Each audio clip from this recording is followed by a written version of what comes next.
Baik, bismillahirrahmanirrahim. Assalamualaikum warahmatullahi wabarakatuh.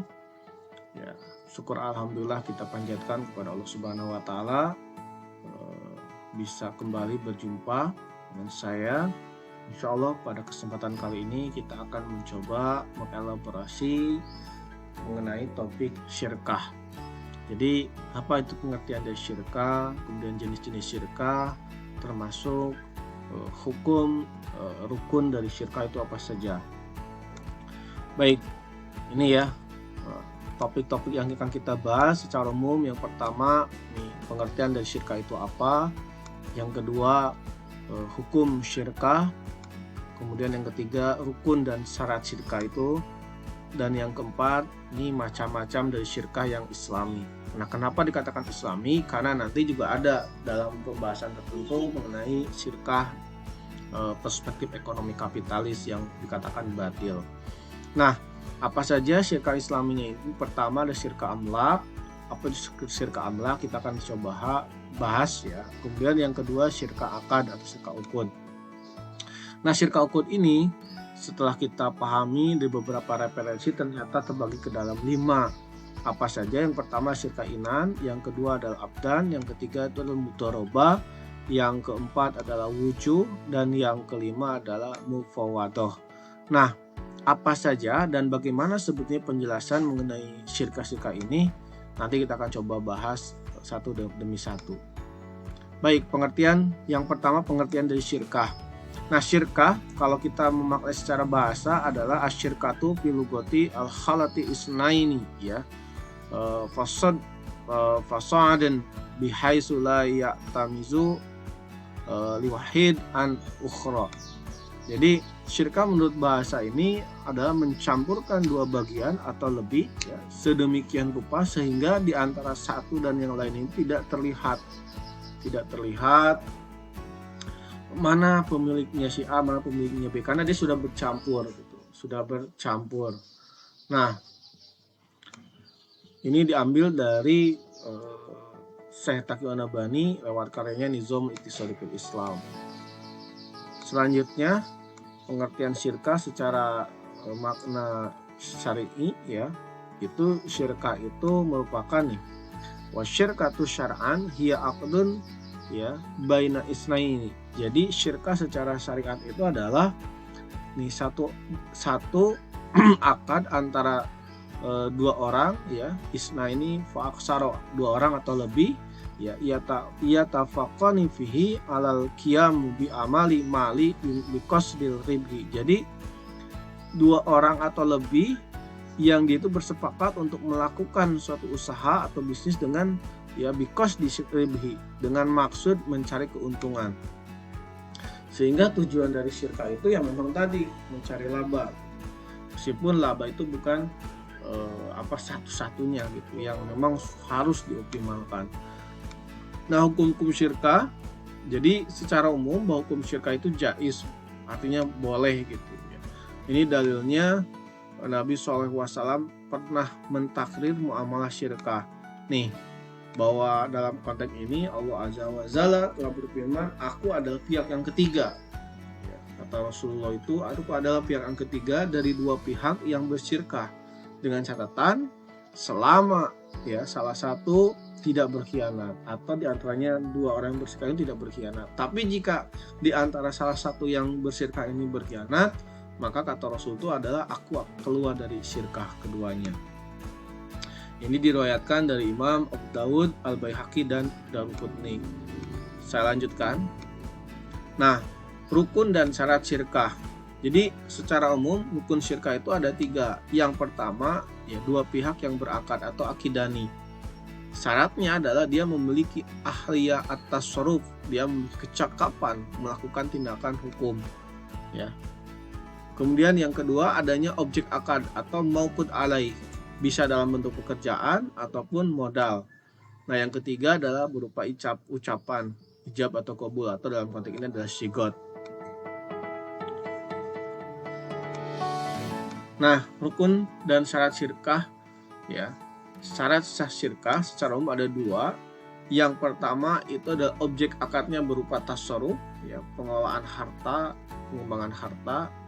Ini contohnya adalah perbuatan atau perkataan yang mempunyai akibat hukum. Contoh misalkan menerima barang atau perbuatan atau mengadakan akad jual beli berupa perkataan.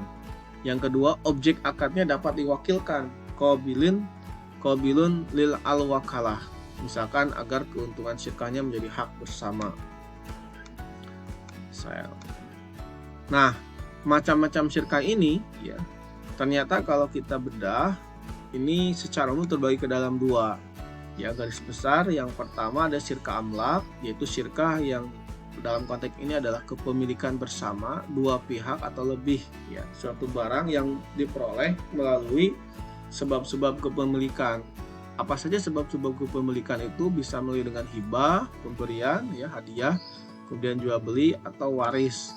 Nah, yang kedua ada syirkah akad.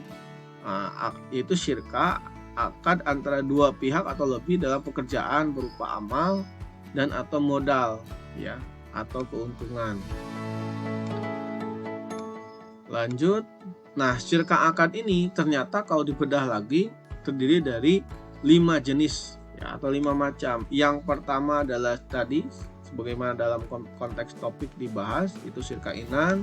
Yang kedua adalah abdan, yang ketiga adalah mudharabah, yang keempat adalah wujud, dan yang kelima adalah mufawadah. Apa saja sebenarnya penjelasan dari kelima jenis syirkah ukud ini? Baik, kita akan bahas. Yang pertama ada syirkah inan. Apa itu syirkah inan? Jadi syirkah inan itu kalau kita melihat dari gambar ini, jadi syirkah kerjasama di antara orang yang dia itu memiliki skill pengelolaan, kemudian dia juga menciptakan modal, ketemu dengan yang sama, skill atau pengelola dan modal.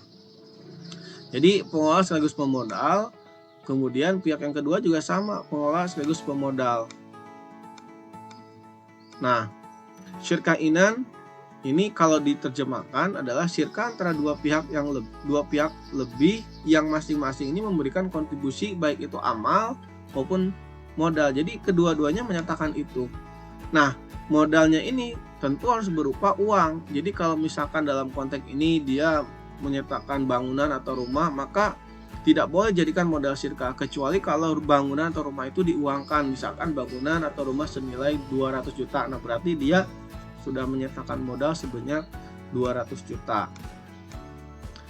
Nah, syirkah inan ini keuntungan didasarkan pada kesepakatan, sedangkan kerugian ditanggung oleh masing-masing pesyarik, ya, orang-orang yang bersyirkah.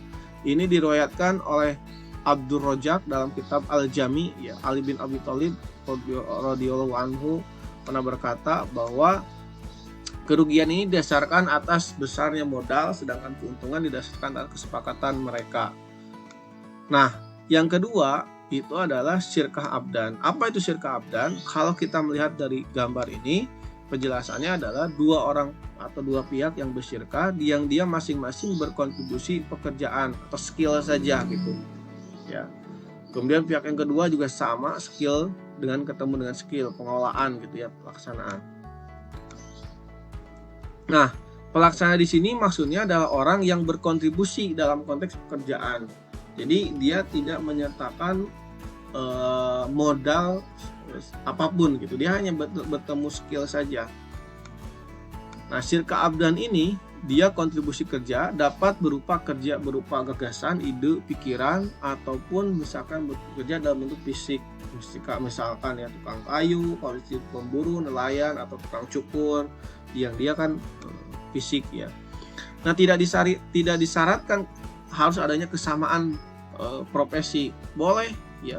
Misalkan tukang cukur yang satu dia memiliki kemampuan dalam konteks mencukurnya, yang satu mencari pelanggan. Ini juga boleh gitu ya. Bersyirkah.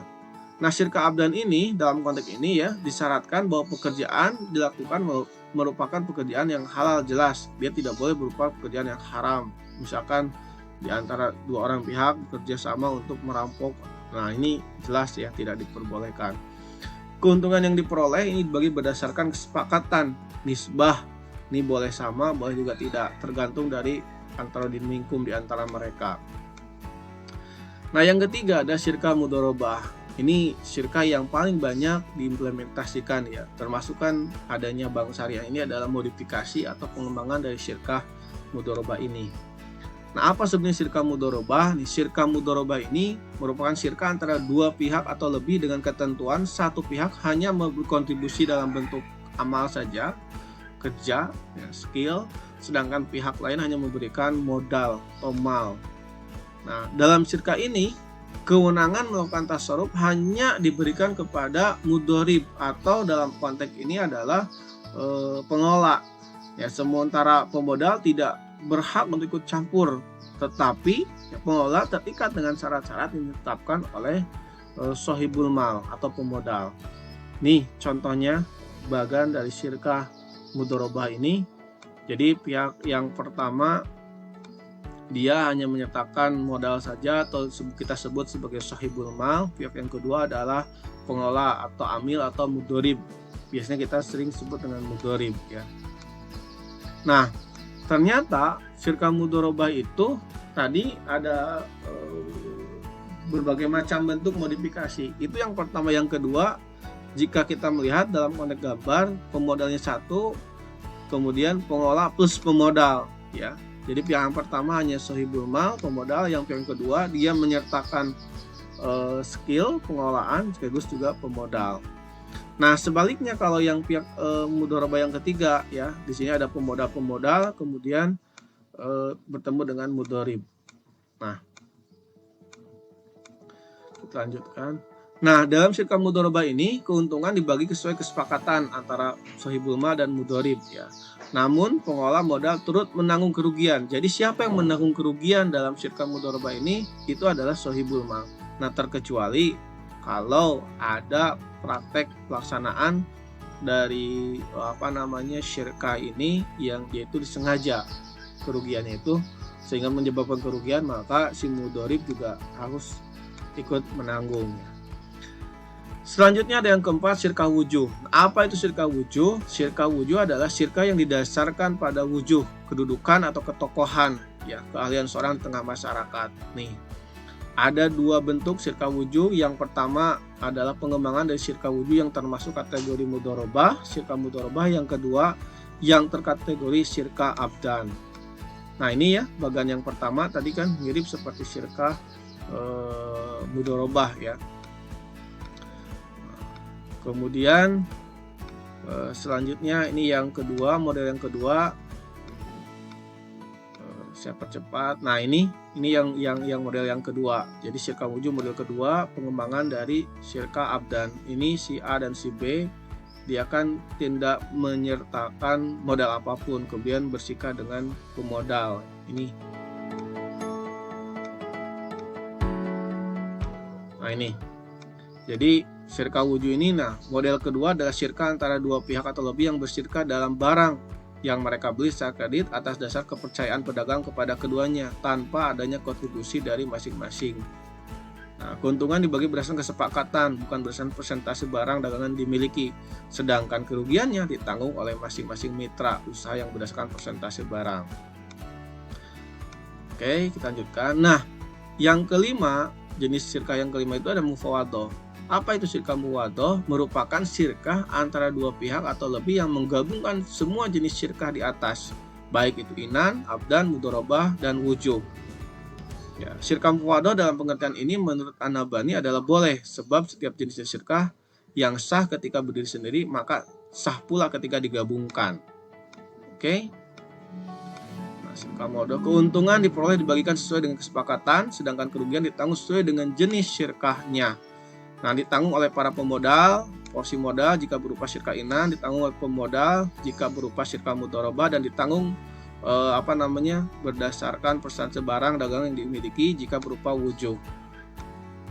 Baik, itu saja mungkin yang bisa saya jelaskan dalam pembahasan mengenai syirkah ini. Mudah-mudahan dalam pembahasan apa yang saya sampaikan bisa mendapatkan pemahaman yang baik. Jadi sebenarnya syirkah itu tadi yang kalau kita jelaskan lebih ke dalam dua. Itu saja mungkin. Terima kasih atas perhatiannya. Mudah-mudahan kita semua diberikan kesehatan dan kemudahan serta ilmu yang bermanfaat. Terima kasih. Assalamualaikum warahmatullahi wabarakatuh.